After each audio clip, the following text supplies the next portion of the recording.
নমস্কার। আজকের আলোচনার বিষয় চন্দ্রের মহাদশা এবং অন্তর্দশার কি ফল হতে পারে।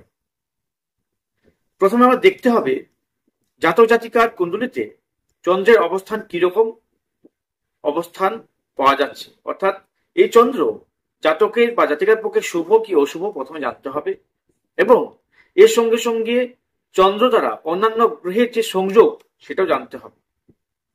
এরপর জানতে হবে দশা কি চলছে, অর্থাৎ চন্দ্রের মহাদশা এবং চন্দ্রের অন্তর্দশা শুরু হয়েছে। এই ফলাদেশ আমরা জানতে চাইবো আজকে।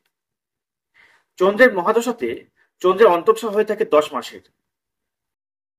যদি দেখা যায় জাতক জাতিকার ক্ষেত্রে চন্দ্র শুভ, তাহলে কিন্তু অনেকটা শুভ ফল দেবে, যেমন অর্থ প্রাপ্তির জায়গা, সম্মান প্রাপ্তির জায়গা, ব্যবসাতে উন্নতি এবং বিদ্যাভাবে উন্নতি, বিভিন্ন সম্মান প্রাপ্তির জায়গাও তৈরি করতে পারে, বিভিন্ন সুযোগ সুবিধা বৃদ্ধি পেতে পারে।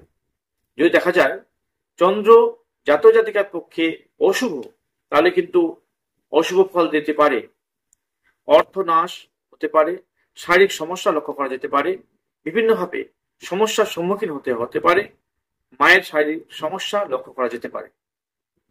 যদি দেখা যায় দ্বিতীয় অথবা সপ্তমের অধিপতি এই চন্দ্র, হয় দ্বিতীয় বা সপ্তম ঘরের অধিপতি হচ্ছে চন্দ্র, এবং সে কোনোভাবে দ্বাদশ বা অষ্টমকে যুক্ত করে ফেলেছে, তাহলে দেখা যাবে বিভিন্নভাবে শারীরিক সমস্যা, দুর্ঘটনা জনিত সমস্যা সম্মুখীন হতে পারে। তাহলে মুক্তির উপায় কি হতে পারে?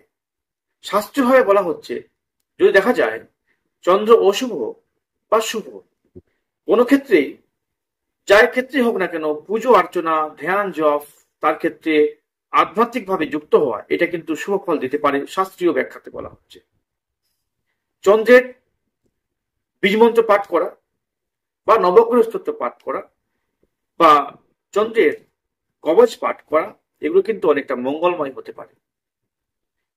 নবগ্রহ যজ্ঞ বা নবগ্রহ হোম বা নবগ্রহ পূজনও করা যেতে পারে। দেখুন, পুজো অর্চনার ক্ষেত্রে একটা অন্য বিষয়, পুজো অর্চনা যে কোনো সময় করতে পারেন মানসিকভাবে একটা পাওয়ার আপ করার জন্য। পূজন হচ্ছে একটা বিশ্বাস এবং ভক্তির জায়গা। এখানে কিন্তু বলপূর্বক জোরপূর্বক পুজো অর্চনা করা যায় না, এবং সেখানে সেই রকম ভাবে ফল বর্ষিত হয় না। পুজো অর্চনা করতে হয় বিশ্বাস এবং দৃঢ়তার সাথে। এখানে আপনি পুজো করছেন মানে আপনি কালকেই ফল পাবেন এরকম আশা নিয়েও পুজো করা অনুচিত। বিশ্বাস এবং নিজের প্রতি ভরসা এবং আত্মবিশ্বাস বৃদ্ধির জন্য কিন্তু পূজার পদ্ধতি এবং পূজার বিভিন্ন রকমের পূজার বিধি বর্ণিত হয়ে থাকে। পূজা করতে গেলে মনের যে একটা দৃঢ়তা, মনের জোর এবং বিশ্বাস, এই নিয়ে কিন্তু পুজোতে বসতে হয় এবং পুজোর জন্য তৈরি হতে হয়। আপনি ধ্যান জপ করতে পারেন, বীজমন্ত্র পাঠ করতে পারেন, তাতে কিন্তু অনেকটা ভালো ফল পাওয়া যেতে পারে। এবং সোমবার করে শিবের বীজমন্ত্র পাঠ করা বা শিবের মন্দিরে গিয়ে জলাভিষেক কমসে কম করা দরকার। রুদ্রাভিষেক করতে পারলে যথেষ্ট ভালো, কিন্তু সমস্ত রুদ্রাভিষেক করতে গেলে বিভিন্ন বিধি রয়েছে এবং বিভিন্নভাবে আপনাকে করতে হবে। সম্ভব না হলে জল দিয়ে অভিষেক করতে পারেন আপনি।